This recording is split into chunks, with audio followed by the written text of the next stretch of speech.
বলছে না ঐক্যতা নেই, তোদের কিছু খ্যাপাখ্যাপি দেওয়াল আছে।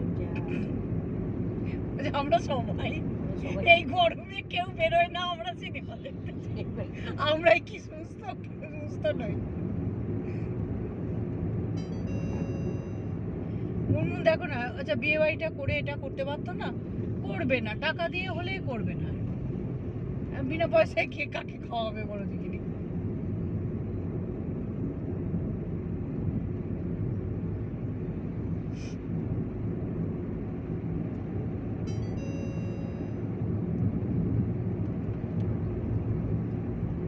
দীপা তো সোমেনকে শাসিয়ে নিয়ে যাচ্ছে 30 তারিখে। আজকেও বলেছি মনে রাখবে, বলছি কি বার, আমি রবিবার, আমাকে কখন যেতে হবে, আমি আসবো তোমার সাথে, আর যাবো আমি একা। তুমি আগে আছে, ও আমি পরে মেসেজ করে তোমায় দিয়েছিলাম। ও হ্যাঁ দিয়েছো, আমি ভাবলাম যে বোধহয় ও থাকবে না। আচ্ছা আচ্ছা আচ্ছা। আমাদের তিনজন। তোমার মেয়ে থাকবে না, আমি থাকবে, মেয়ে আর না মাধুরী বোধহয় দুজনই লিখেছিলে বোধহয়। মেয়ে থাকবি না, হ্যাঁ মেয়ে থাকবে। হ্যাঁ মেয়ে থাকুক না, একটু নাচবে। আমারটাই পছন্দ ছিল, আগের পছন্দটাই বেশি ছিল। হ্যাঁ আমি আসলে টাকাতে কোলাতে পারা যাচ্ছে না জানো তো, ওই টাকার মধ্যে আসলে বেশি করে ওই সমানে বলে যাচ্ছে কাকিমা এই বেরিয়ে ফিরেছি, পারবো না এক্ষুনি, আমাদের 4 জন তো, কি বলবো এগুলো। আচ্ছা ওইটা নাকি ওই বিয়ে বাড়িটা, ওই যে আমাদের যেখানে রাস্তায় যেতে বড় কলের মিনা অনেকবার বলেছে এটা আমার দেওরে দেখেছি আর কি। আমরা গেছিলাম মধুমিতা বিবাহবার্ষিকী হয়েছিল, আমাকে ওই গেট। ওই মাঠের মধ্যে যেটা, না একদম রোডের উপরে, রোডের উপরে। একদম রোডের বরফলে উল্টো দেখি। তো আমি আর নন্দিনী গিয়েছিলাম। এই আগে থেকে একটু গানের ইয়ের ব্যবস্থাটা করে রেখো, জয়কে বলবে। হ্যাঁ বড় ইয়ে লাগবে, একটু বড় আওয়াজ একটা বেশি box, হতে আওয়াজ হবে। বেশি হতে হবে। হ্যাঁ। ওই গিয়ে তখন বলবে এটা নেই, ওটা নেই, সেটা নেই।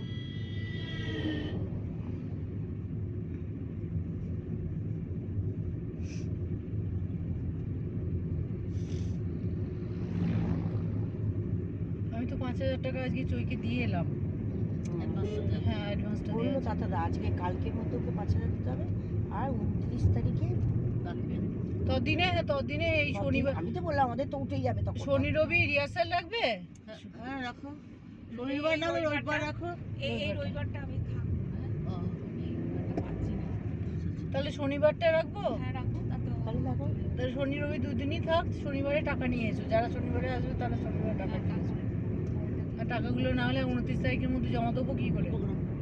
পরে মানে খাবার ভোগ ও আচ্ছা আচ্ছা, আমি যাও গানের প্রোগ্রামে, গানের প্রোগ্রাম আবার কি না বাবা। খাওয়ার ভোগ। এখন কি গান করবে? চলো এবার আধুনিকগুলো এবার তুলি, যেগুলো আমাদের কোলাজ করা আছে। আচ্ছা স্টার মেকার দিয়ে আজকে দেখছিলাম জানো, হ্যাঁ। ছোটদের বাড়িতে গিয়েছিলাম। হ্যাঁ একটা প্রবলেম হচ্ছে, আমাদের তো গতানুগতিক গান গাই না, Variation করা যাবে না। আমরা তো ধরো পুরো গানটাকে নিচ্ছি না, যেখানে পুরো গানটা নেবো রবীন্দ্রসঙ্গীতের ক্ষেত্রে বা কোথাও যদি রবীন্দ্রসঙ্গীত গাইছি সেখানে তো আমরা করছি না, সেখানে স্টার মেকার দেওয়া হবে। কিন্তু এমনি গানের ক্ষেত্রে আমরা তো সব সময় তো সেটাকে কোলাজের মতো করেই ব্যবহার করি, ওটা হবে না। ওটা হচ্ছে না। চেষ্টা করলাম দুজনেই, আমি কালকে নিজেই স্টার মেকারটাকে ডাউনলোড করলাম, করে নিজে যদি তোর ডাক শুনে কেউ না আসে করলাম। স্টার মেকার দিয়ে গান করি।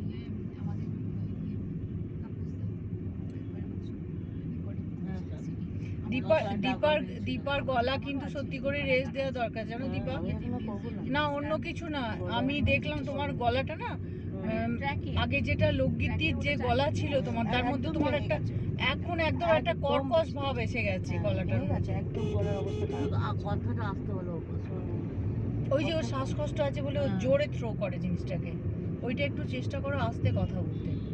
আসতে এখন কথা আমরা গান গাইবো না। আর তারপর না না গান গাইবে না সেটা ঠিক আছে, শুনবে। তুমি স্কুলে পড়াও না, ওইটার জন্য তো আরো আমাদের স্কুলে সবারই গলার অবস্থা খারাপ।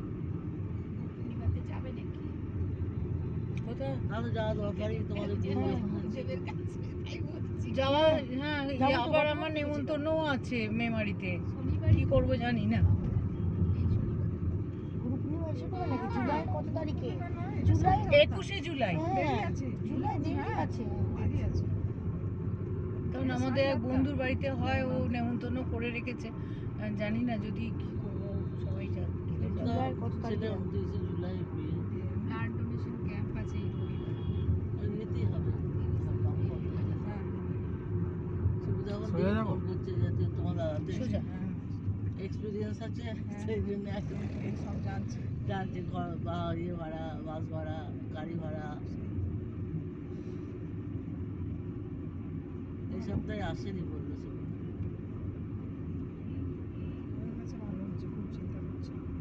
বয়স হচ্ছে তো হয়েছে। বয়স হয়ে গেছে। একদম সোজা।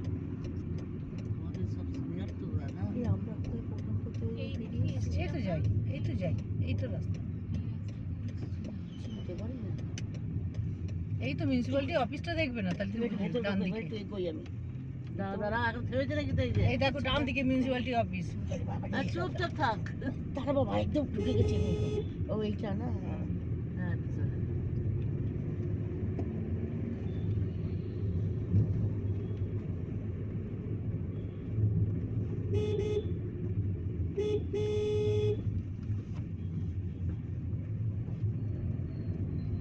আমার কথাকে বোঝাতে বোঝাতে অস্থির। আমি না আসলে, না থাকলে ও যে কি করবে। হতে পারে, সেই তো, হ্যাঁ। ওই তো একটা সমস্যা হয়েছে। একা ছেড়ে যাওয়া খুব মুশকিল সব। সন্ধ্যেবেলা বাঁদিকে সন্ধ্যেবেলা শোভনা পড়াতে আসবে, তার একটা টিফিন রাখলাম, বললাম ওকে দেখিয়ে দেবে। সেটাও বেশ মজা করে, শোভনা খুব সুন্দর বলে। বলবে যে তুমি বলে দিয়ে যাও, আমি ঢোকার মাত্র মুখস্থর মতো বলে দেবে। বলে বলে খেয়ে নাও, তুমি খেয়ে নাও। আমি যদি বলি না পরে খাবো, না খেয়ে নাও এখনই খেয়ে নাও। বলছে যে খিদে না পেলে আমি কি করে খাই বলো দেখিনি। আবার যদি বলি না খাবো না, আমার পেটটা ভর্তি আছে, তখন বলে, এই রে তুমি খাবে না তাহলে কি হবে। দিয়ে আমাকে বলবে তুমি কি মারো নাকি। আমি বললাম, তাই করি বোধহয়, ধরে রাখ।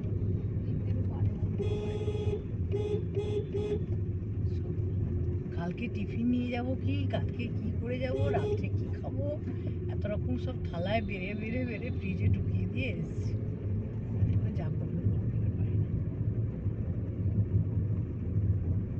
রান্নার লোক তো আসবে তো। হ্যাঁ রান্নার লোক কালকে আসবে।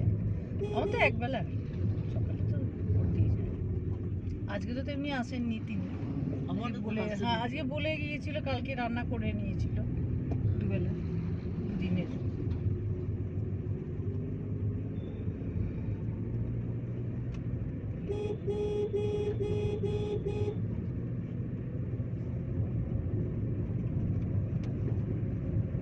আমার রান্নার লোকের আমার ভর হয়। আমি দেখিস বাবা রান্না করতে করতে আমার এখানে হোস না যেন, তাহলে কেলেঙ্কারি। বলবে তখন আমি দেখবো, আমি দেখবো। এই যে ডান দিকে রাস্তাটা, আমি কদিন বাঁচবো বলো তো মা? বলে বলে এক্ষুনি ফুটে যাবে যদি বলে। দিয়ে আমার কথাকে বলছি, বলছে যখন যদি কোনোদিন ওরকম হয়, গরমে টরমে তো হতে পারে, তাহলে ইয়ে করবে, সঙ্গে সঙ্গে মুখের কাছে একটা খুন্তি মুন্তি দিয়ে যাতে না দাঁতটা লেগে যায় ধরবে, আর জুতো একটা নিয়ে শোকাবে। আমি প্রথমে ঘাবড়ে যাব, আমি শোকাবো। হ্যাঁ আদতে তো মৃগী। ওইসব যারা জানে না তারা বলে ভরা। আমি একবার দেখেছিলাম, আমাদের গ্রামে তো দেখেছিলাম একটা কালীর দাদা হতে, একটা বুড়িটা খুব বাজি ছিল, ওসব ভট করতো আর গোটা গায়ে লোক টাকা চেয়ে বেড়াতো, সব পয়সা এসব। ওইসবই।